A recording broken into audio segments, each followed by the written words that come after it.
Well, welcome everybody to Online Presenters tonight. Oi, oi, oi.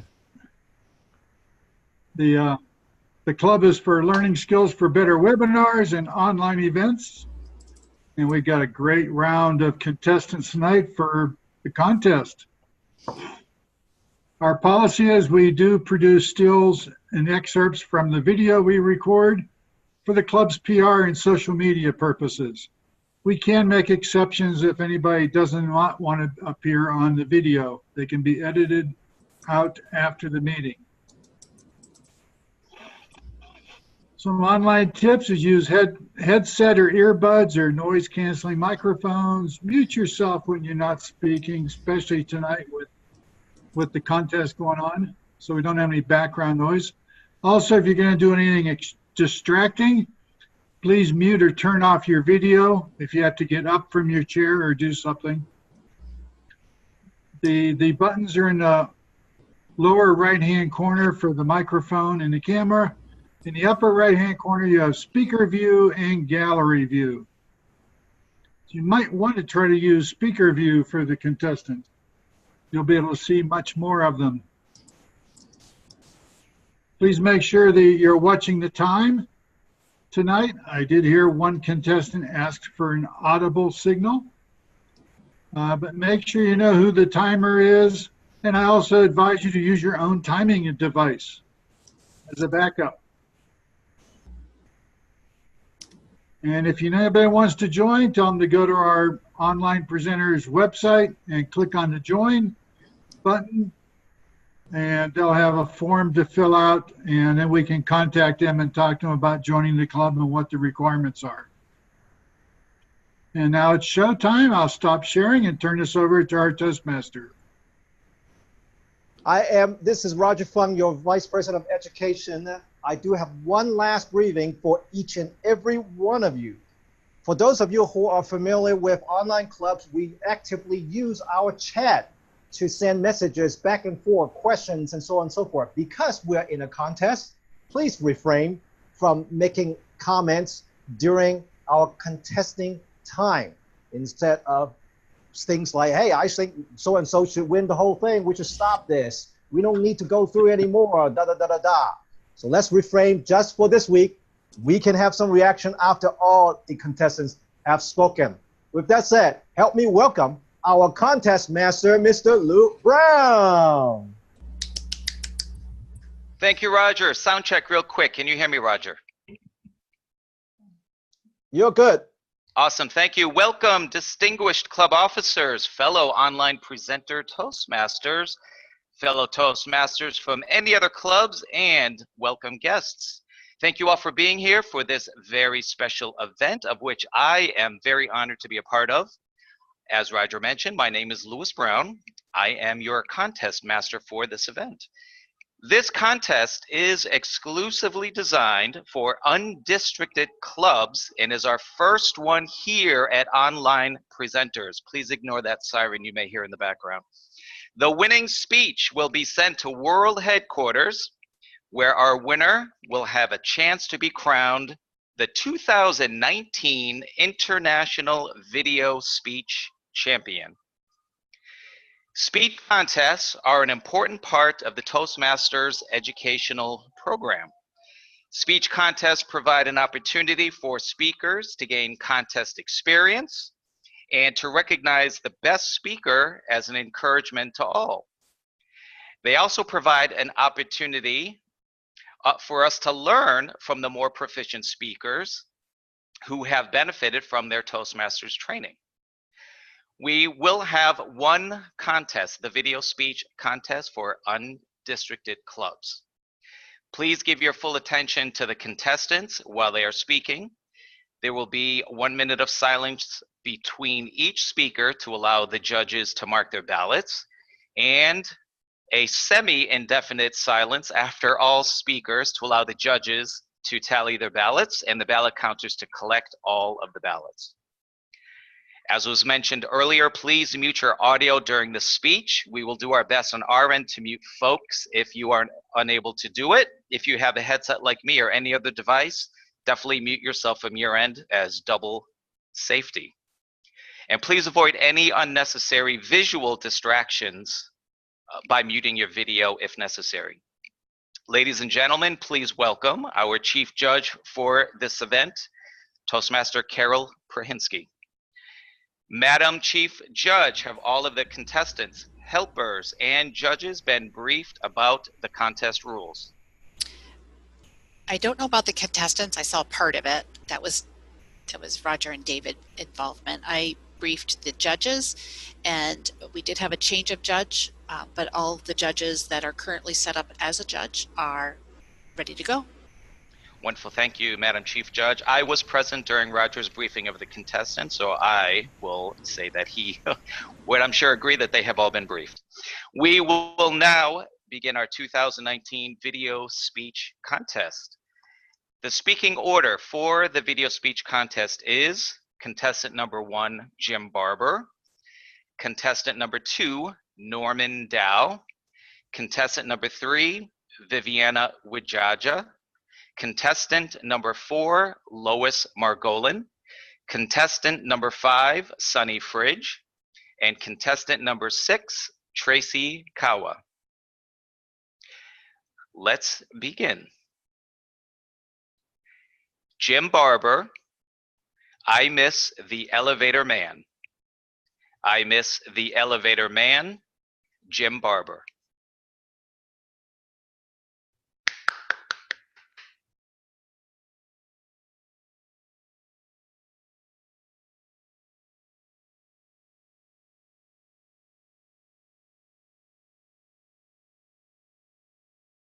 Which department, sir? I froze. I knew what I wanted to say, but the words stuck in my throat. I didn't know where to proceed. I panicked, but I had been coached on this, so I calmed down. After all, I was 4 years old. I got unnerved rather easily, but Mama had coached me carefully on what I was to say, so I calmed down, screwed up my courage, and squeaked out, "Ladies' underwear, please." Contest master, my fellow Toastmasters, are most welcome guests. Mama was on her monthly pilgrimage to her favorite department store in downtown Atlanta, going shopping.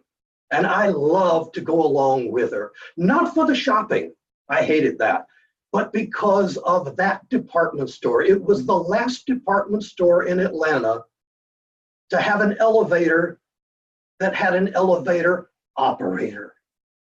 And whenever I would step onto the elevator man, as I called him, would say, "Which department, sir?" And I would stammer out which department I wanted to go to, and he'd move the levers, and magically we would be uplifted to the correct place. I loved that. And he always called me, "Sir, have a good day, sir." I swear I grew 2 inches every time we visited that department store. Until on one visit, they had done renovations, new paint job, new lighting, but I didn't care about those things. What struck me was there was a new elevator, an automatic elevator. You didn't have to operate it. All you had to do was step in and push the button for the floor that you wanted to go to, and it did it automatically, nothing to it. Mama reacted the same way she did anytime she was confronted with a marvel of technology. Imagine that, an automatic elevator. She was impressed. I was not. There was nobody to greet me, nobody to call me sir, no one to ask me to have a nice day, no one to make me feel important. I missed the elevator man. But that was not the first time that I was going to face something like that. Through the years, a variety of occupations have been lost to technology. Some of you may remember telephone operators. "Number, please." Or perhaps toll booth collectors, Or service station attendants. You remember going to a gas station and you would sit in your car while somebody else pumped the gas for you and checked your air pressure and checked your oil and squeegeed your windows, all without your having to do a thing. But no longer.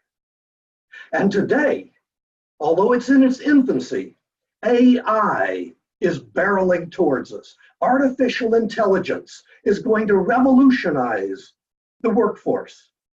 And they say that within a very short amount of time, when you call customer service or when you call to ask a question of a receptionist, you won't know whether you're talking to a computer or a human being. But the odds are it will be a computer. In fact, some people say that computers will take over everything, that human beings are obsolete and they're just not going to last. They're wrong. Because although computers are good, I'll admit that, they're more consistent, they're more accurate, they're faster, they're easier to maintain, they're more reliable, and they're less expensive to replace than a human being. They plan better, they schedule better, they analyze better, they forecast better, and they don't take coffee breaks. Computers rock, but they can't do everything that a human being can do. Computers can forecast, but they can't fantasize. Computers can predict, but they don't have hunches. Computers can't act on their dreams because they don't have dreams. Computers don't imagine. And that is the difference. That is where we will win out. Those people who can do the things that computers cannot do will rule in the future. But we do have a problem. Our educational system, now, not our educational system, our entire society is focused on the 3 R's: reading, writing, arithmetic, all logical operations, and all are the activities that computers are better at than human beings. People that focus on the 3 R's are dinosaurs. We need to start focusing instead on the 3 I's: intuition, innovation, imagination. The people that focus on the 3 I's will rule the future. Eleanor Roosevelt once said, "The future belongs to those people who believe in the beauty of their dreams." I'll take it even further than that. I think the future belongs to the dreamers themselves, those people who dream, those people who use their imaginations, those people who do the things that computers cannot do. That is where the future lies, in the realm of the imagination. And so that's my challenge to you, my fellow Toastmasters. If you want that kind of future, my fellow Toastmasters, as my mother would say, imagine that. Thank you, Mr. Toastmaster. We will now have 1 minute of silence for the judges to mark their ballots. Mr. Timer, please signal after 1 minute. Please reset your clock.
1 minute. Contestant number 2, Norman Dow. Sankofa. Sankofa, Norman Dow.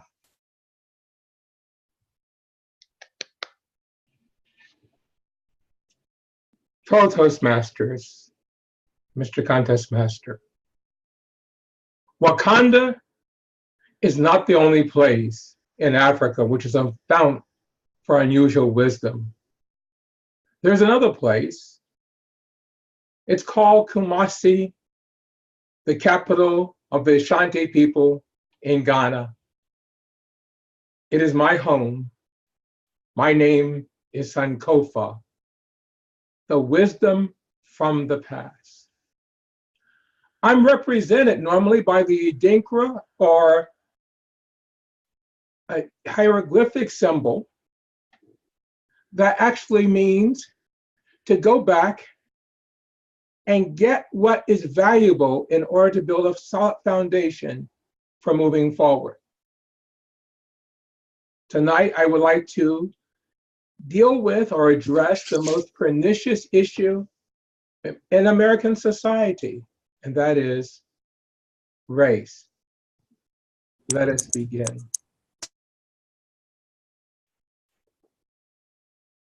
What gave Europeans the right to extract millions of Africans from Africa and bring them to the New World, with its estimated 17 to 60 million actually dying in the process, for the purpose of actually fueling the economic engine of the Industrial Revolution? It is estimated that the southern farms in the Deep South,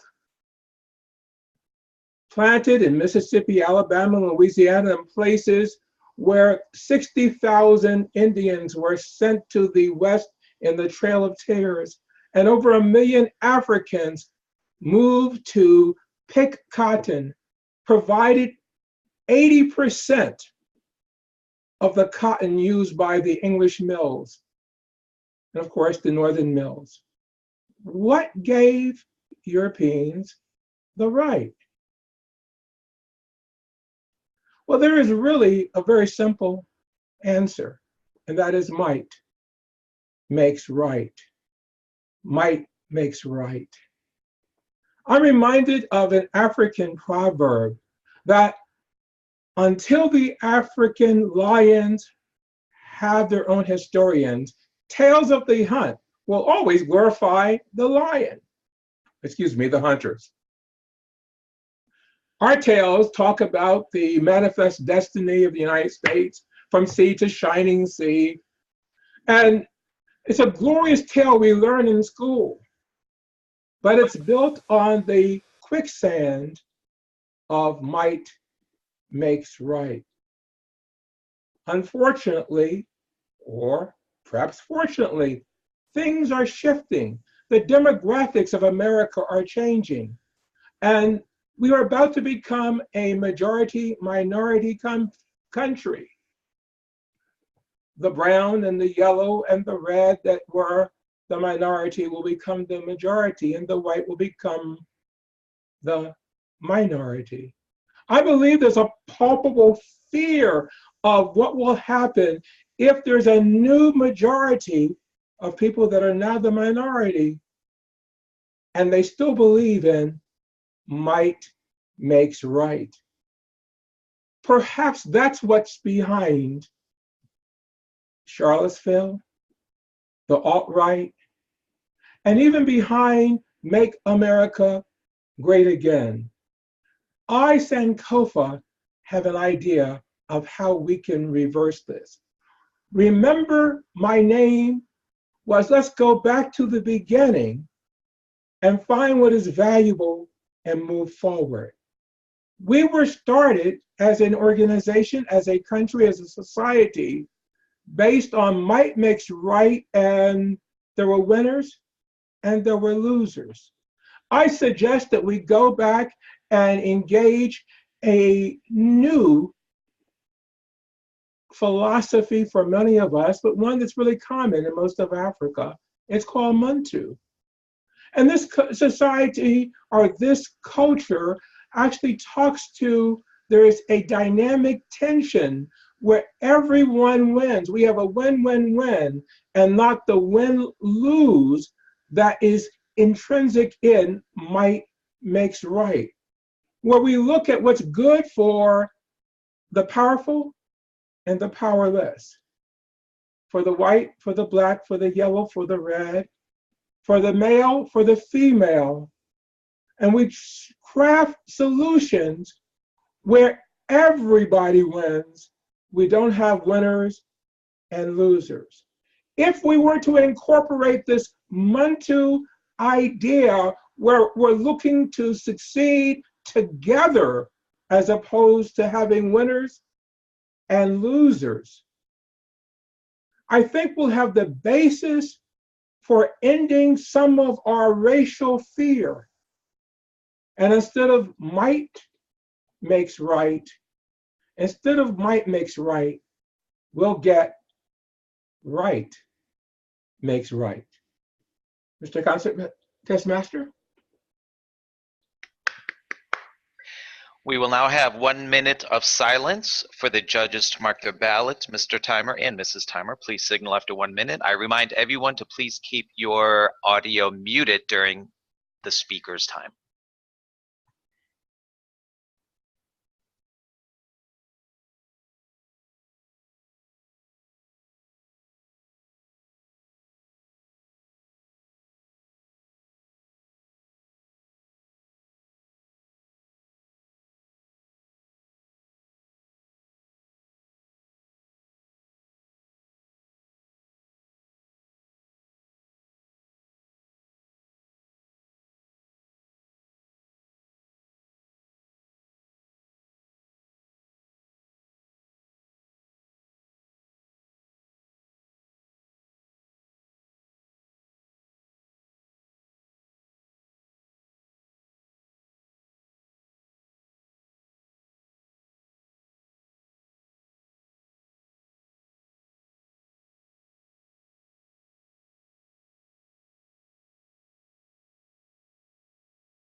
Contestant number 3, Viviana Wijaja.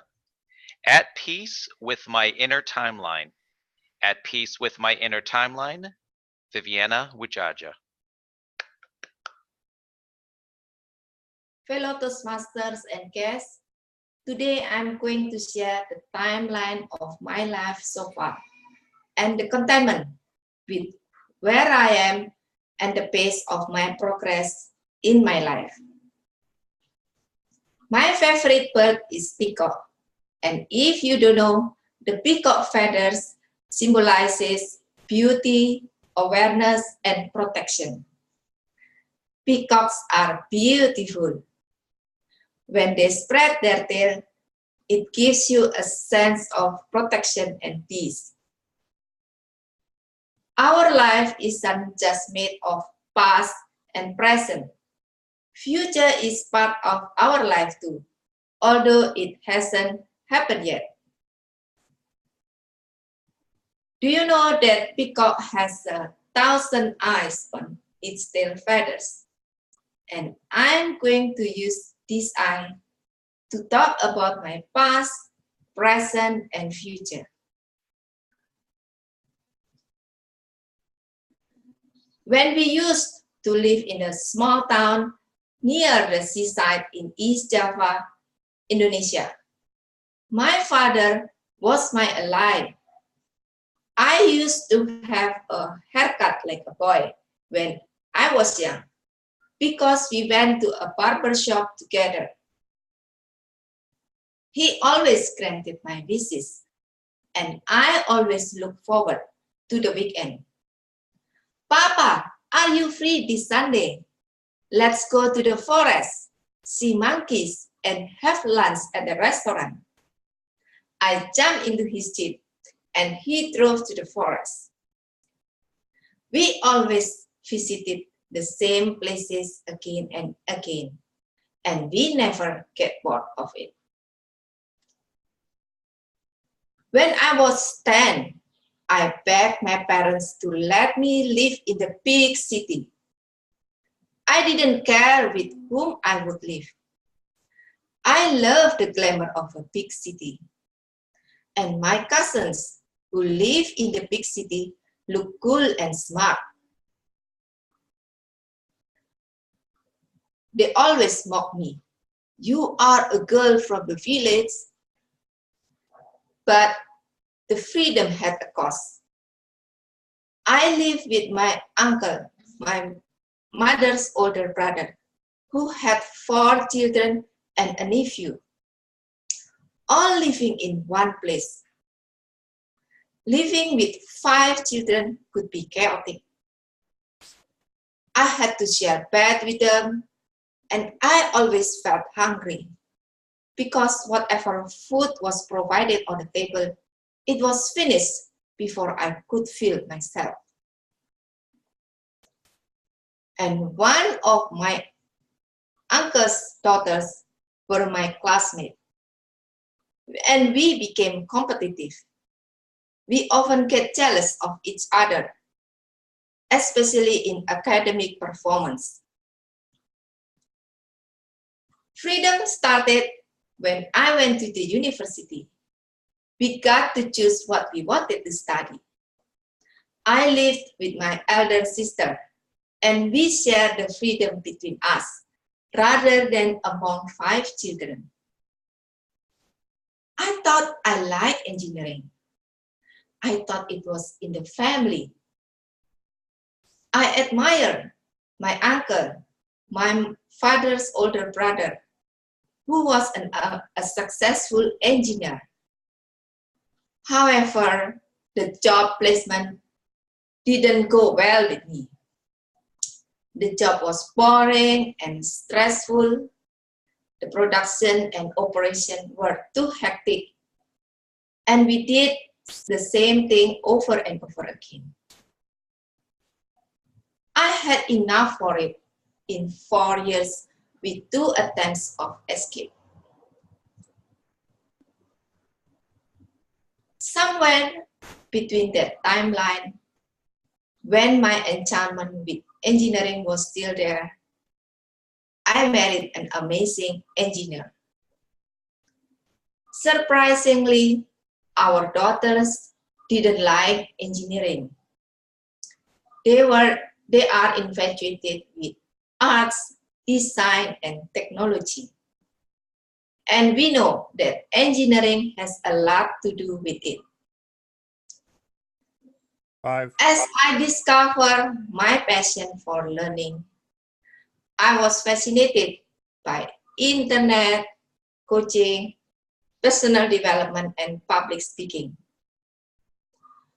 While I was on my journey of learning, I could share my learning experience with others.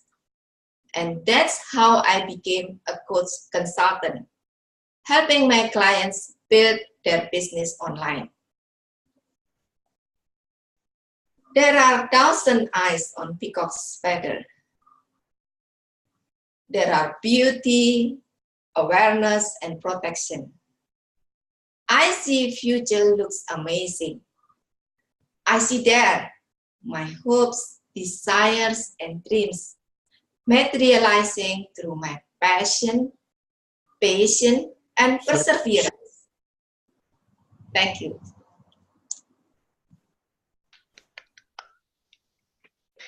We will now have 1 minute of silence for the judges to mark their ballots.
Contestant number 4, Lois Margolin. 6 letters that will change your life. 6 letters that will change your life. Lois Margolin. I loved being a senior audit manager at KPMG Pete Marwick. I would stay late, midnight, come in early, 3, 4 a.m. to get the job done. You see, I was a baby boomer. And if you know anything about the baby boomers, we are loyal. Matter of fact, we're looking for that corner office. We are ready to do whatever we need to. We'd like to start at one company and retire at the same company. One day, I remember I was sitting there and I was actually writing up my notes, and I heard, I looked up, and there was Michael. Michael had been with the firm for about a month. I just wanted to say goodnight. I said, goodnight? 5:30, gotta go. And Michael walked out. And I remember thinking, what is he doing? Are you kidding me? He has a report due. He's going to be in West Palm Beach tomorrow. There is no way he is going to get all this done. You see, we baby boomers thought we knew everything, and we considered Generation X lazy whiners. But in reality, Generation X had it figured out. They knew about the work-life balance. Whew. Fast forward to a few weeks ago. I went to the doctor and found out I had to have a biopsy. My fellow Toastmasters, most welcome guest, Mr. Contest Chair. There are 6 letters that will change your life. Those 6 letters are either cancer or benign. Either way, your life is going to be changed. I had to wait 3 agonizing days for the results. 3 days when your entire life is put on hold. You don't know what's going to happen. I remember when my phone rang. My hand was shaking as I picked it up. I'm sure I heard what the doctor said, but I don't remember it all. I just remember saying, thank you, doctor, and putting it down. I lowered my head and tears began to leak. I started whispering, benign, benign, benign, benign. Oh my gosh, it's benign.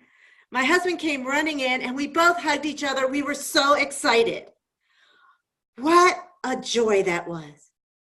As I started calming down, we went outside for a walk. South Florida has rains, but many times they are those torrential rains, the rains that literally cleanse the ground, that leaves a different scent that you know that life is blooming. It was one of those days that when you looked up, the clouds were so white they were like cotton ball. And the blue, the blue was like the blue you see in the ads for the Bahamas. And the trees, the trees to me were like the Black Forest or the Amazon jungle deep inside. And I absolutely loved the colors of the bushes because that lime green was just popping. It was a magical time. And I thought back to Michael when he said, it's 5:30. And I realized I hadn't been waiting for 5:30. I was so caught up in everything that I was doing that I wasn't doing that work-life balance. I looked at my husband and said, I want to take a cruise to Italy. I've always wanted to do that. Let's do it. We booked a cruise. I'm excited to go to Rome, Barcelona, the Amalfi Coast, France. I'm taking my younger kids. I decided I am no longer going to be defined by my 9th grade Spanish teacher who only taught me, ¿Qué pasa, Luisa? I now know, ¿Cómo me llama? Luisa, because I'm taking Spanish lessons. Yes, life is definitely changing, but those 6 letters, benign, came with 10 pounds apiece. Many of you don't know that I have an affliction, and it's called the helium arm, because when someone asks for help, I'm the first one raising my hand saying, yep, I could do that. But with 60 pounds attached to that arm, the arm is starting to come down a little bit. I'm recognizing I don't need to be the president. I don't need to be on the executive board. I have mentored some amazing individuals who can take over and make things run. Maybe I'll be in the background squawking a little bit, but I don't need to be in the foreground. And all those organizations that I'm part of, well, it's 5:30. It's time to look at this and see, is that what I need to do with my life? I ask you, don't wait for those 6 letters to have to come your way, but look at the 4 letters. Work or life? Are you balanced? Because that's what's important. Remember, it's 5:30 somewhere, Mr. Contest Chair. We will now have 1 minute of silence for the judges to mark their ballots.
One minute.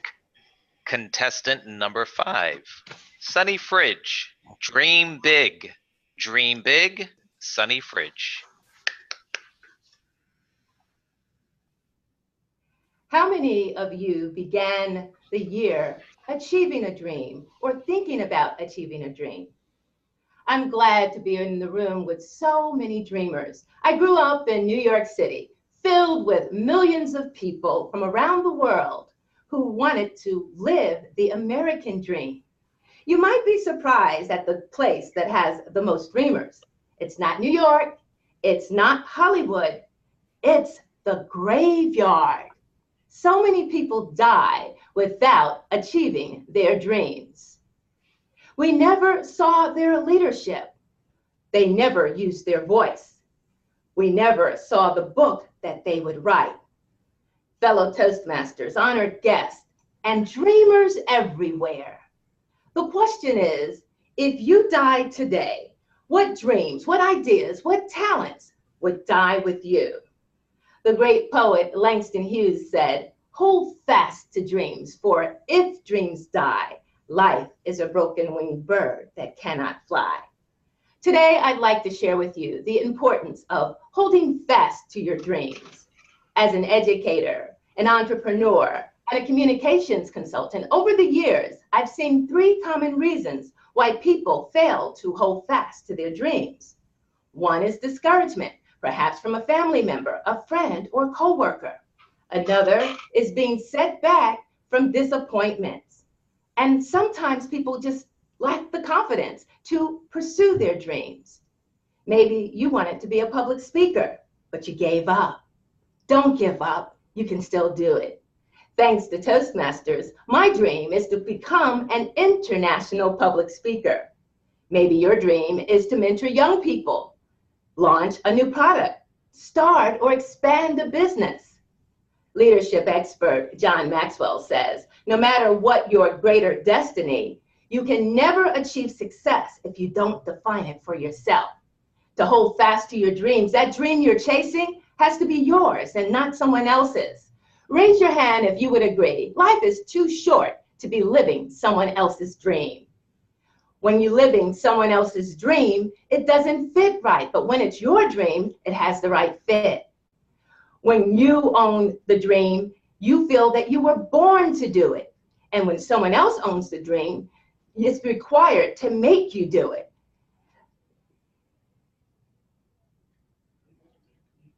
Novelist Mark Twain said, "The two most important days in your life are the day you are born and the day you find out why.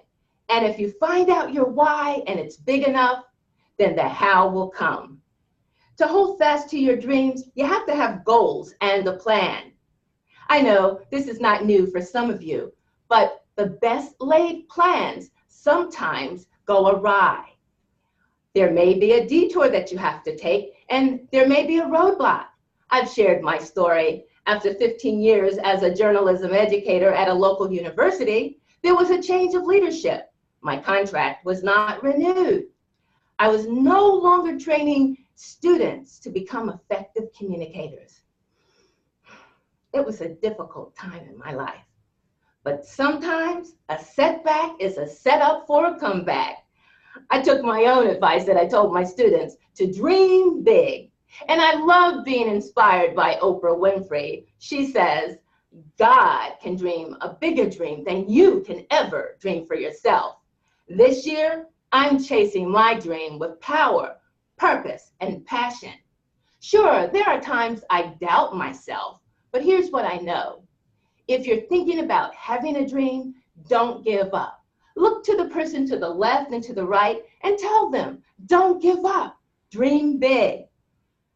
Finally, to hold fast to your dreams, you've got to surround yourself with the right people. Who's on your dream team?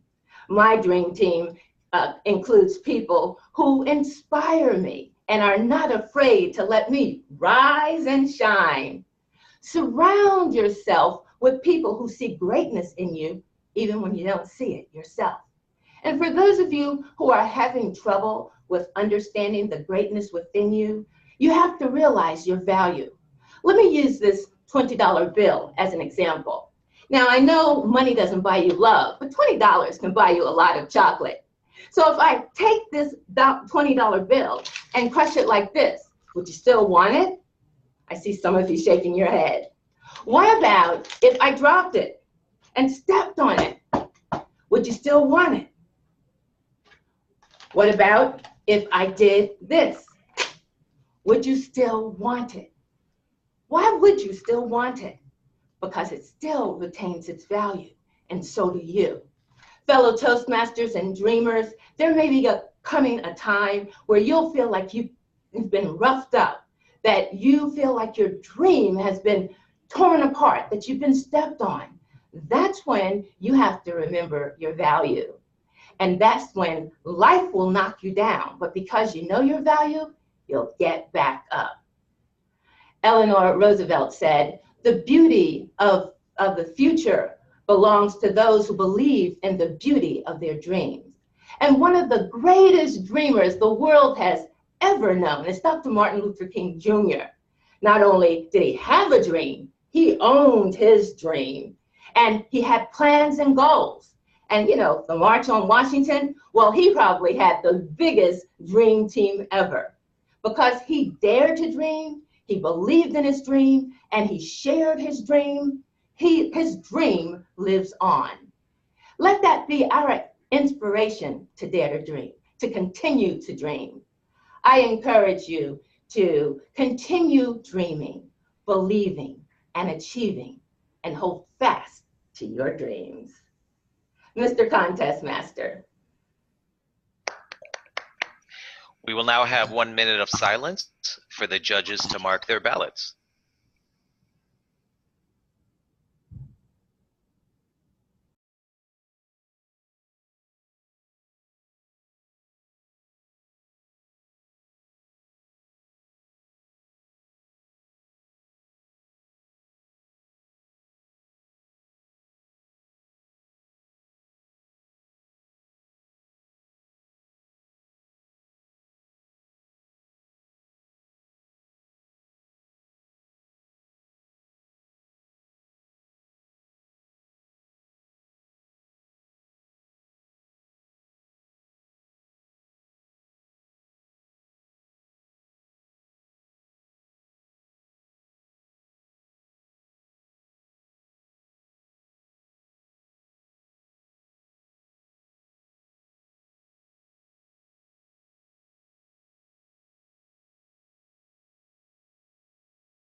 Our sixth and final contestant, Tracy Kawa, undivided Tracy Kawa.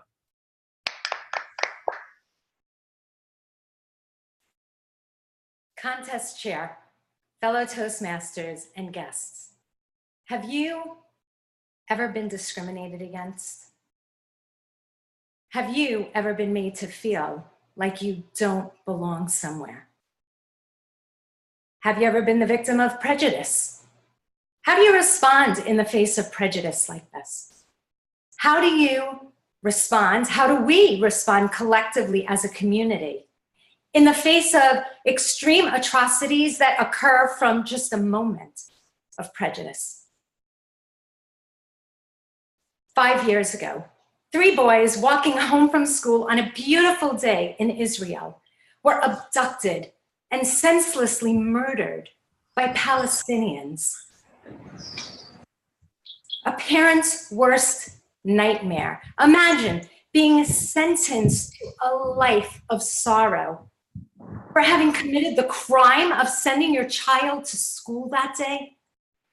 Unfathomable. These 3 sets of parents, their reaction, they banded together in unity to create across the globe a Jewish Unity Day, a day to be celebrated by Jews from Reformed to Hasidic and all of the denominations in between. Rabbi Brody, right here in Boca, he seized the opportunity to create Jewish Unity Day right here in our backyards.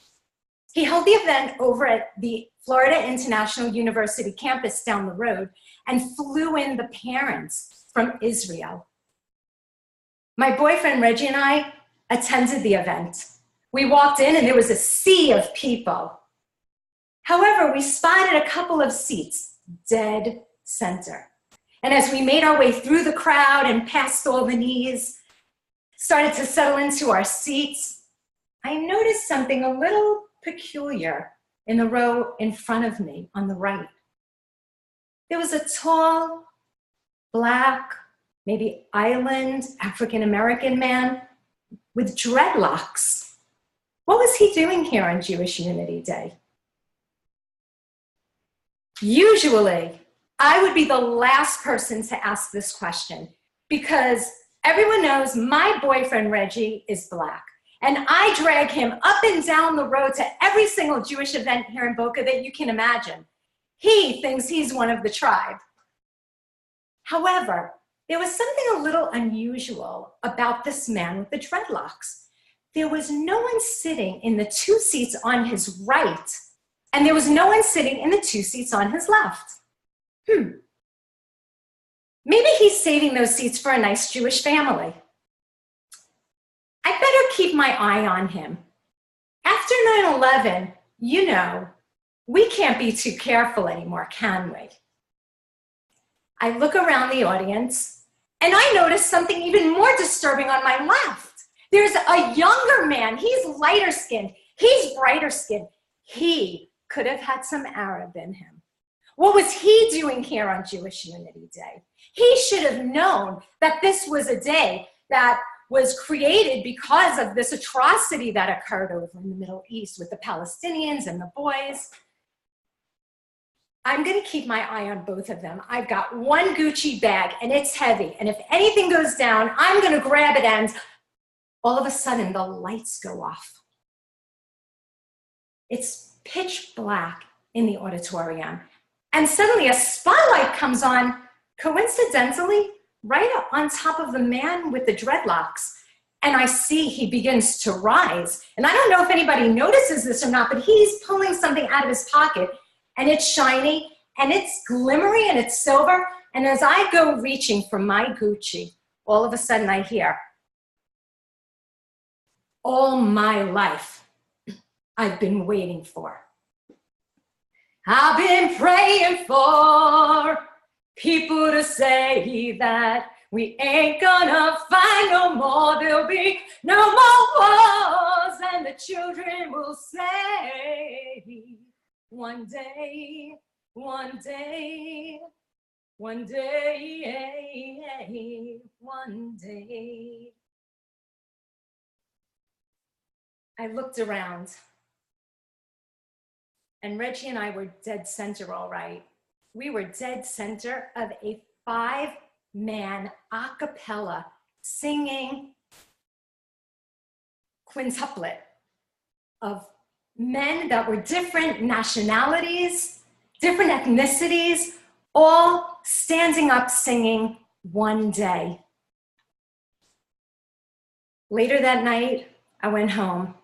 I was so exhausted because I had been chasing my imagination that had been running away with me. I went to sleep, and I dreamt that I was in a crowded auditorium, and the lights were off, and a spotlight came down right on me, and I started to rise. And as the audience waited with bated breath, I started to pull something shiny and glimmery from my pocket. And it wasn't a gun, and it wasn't a microphone, and I was not a terrorist. It was a mirror that I was holding up. And I was looking at all of my discriminatory ways and all of my prejudices. How can we take all of these prejudices so that we can create change, not just change for the day like Matisyahu, who created that song One Day that the men were singing, but change on a grand scale where across the globe we can all come together, not just for a Jewish Unity Day, but for a Unity Day where everyone can be undivided. Contest chair. We will now have a moment of silence for the timers, judges, and the ballot counters to move to their breakout rooms. Everyone, please remain silent until further notice.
If you are a judge, please make sure you are in your breakout room right now and complete your judging.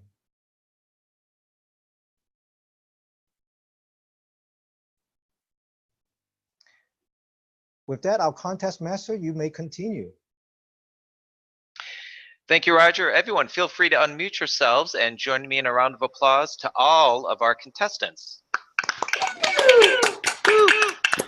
Awesome. Wonderful job, contestants.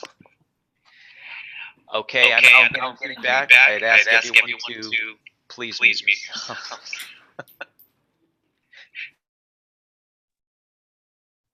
Okay, thank you. Okay, let's get to know our contestants. While our judges and ballot counters and everyone are busy in the back rooms, let's get to know our contestants a little bit more. Toastmaster Jim Barber. Where are you, sir? Right here. Okay, great. I'm just going to ask you a few questions so that all of us here can get to know you a little bit more so for our guests and other Toastmasters who have joined us. How long have you been a Toastmaster, Jim? Hi, Lou. I took my microphone off. I joined Toastmasters 30 years ago this coming May. Oh, wonderful. And what is your educational level, Jim, or how many speeches, projects have you completed? Advanced Toastmaster Gold. I don't know because I've gotten my competent communicator or competent Toastmaster, I think about a dozen times. So I'm not really sure how many speeches I've given, but I've gone to ATM Gold. Can't get the DTM without becoming a club officer, and that would take me out of the contest circuit. Okay, wonderful. Thank you so much, Jim. Toastmaster Norman Dow, please unmute yourself, sir, and share with us how long have you been a Toastmaster? This time about 6, 7 years, but I initially joined in 1977 when I was paralyzingly shy. Believe that? I do not. And I was. thank you, Toastmaster Dow. Appreciate it. We're going to move quickly since it seems our judges will be wrapping up. Toastmaster Viviana, how long have you been a Toastmaster, ma'am? I think I joined in 2013. Wonderful. Okay, 6 years. Toastmaster Lois Margolin. 2012. 2012. Awesome. And Sunny Fridge. How long have you been a Toastmaster? I've been a Toastmaster since 2015, so I'm excited. October will make 4 years.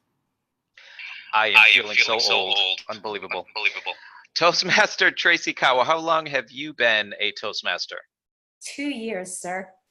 Oh, goodness. Now I definitely feel old. Thank you to all of our contestants. Roger, please give me a time check. How are we doing? Do we see our chief judge yet?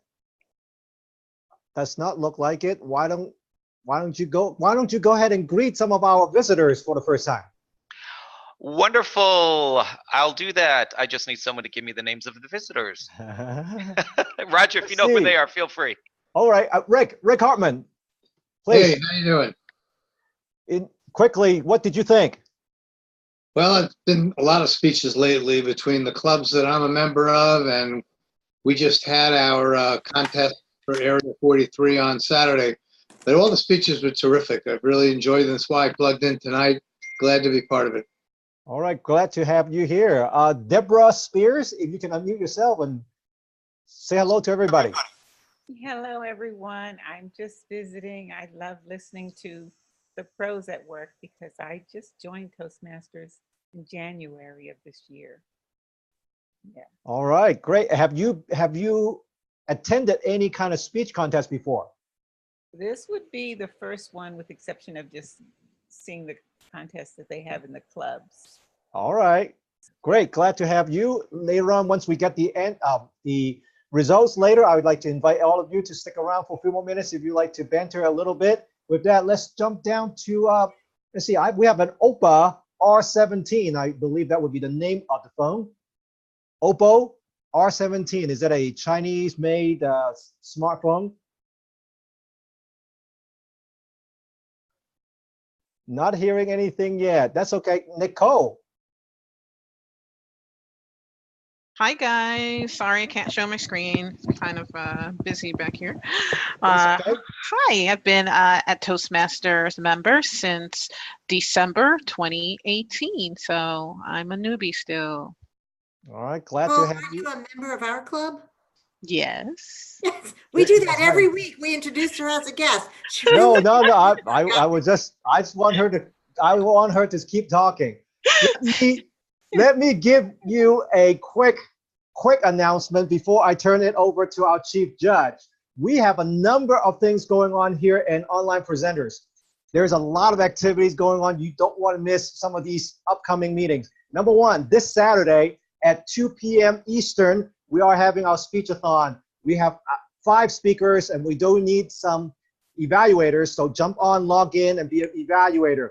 Number 2, next week, we're going to have a number of speeches. One of those speeches is a little bit different, where one of our speakers is going to share with us what she had done in terms of a podcast. And that is an advanced project in the Pathway system, where she's going to spend about 2 minutes introducing the project. She will play about 5 to 7 minutes of her podcast, and our evaluator will evaluate her podcast. But the additional thing that's going to happen is going to be an unofficial interview of her after the meeting. In our after meeting, we'll get a chance to hear a little bit of what she thought before and after. So a bonus session next week. Then 2 weeks from now, we're going to have an international, the Queen's English special edition to Online Presenters. And I'll tell you more next week. With that said, Madam Chief Judge, do you have the results? We do, and wow, it was so cool. I just say that. We have some really cool technology here, and I'm quite impressed with the software or programs that we have running behind the scenes to make our jobs so much easier. All right, 3rd place winner. Oh, all contestants qualified. There was no what's it called? What's the word? No disqualifications? Thank you. No disqualifications. No disqualifications. Yay. Oh, you guys are good. All right. 3rd place winner. Sunny Fridge. Yay. 2nd place winner, Tracy Kawa. Woo. You ready? Everybody take your mute off. Let's go. All right. First place winner, Lois Garland. Congratulations to all contestants. All right. Back to you, Master. Thank you, Chief Judge. Another round of applause for all of our contestants and our winner, Lois Margolin, who will be representing our club at World Headquarters for the chance to be crowned the 2019 International Video Speech Champion. Woo!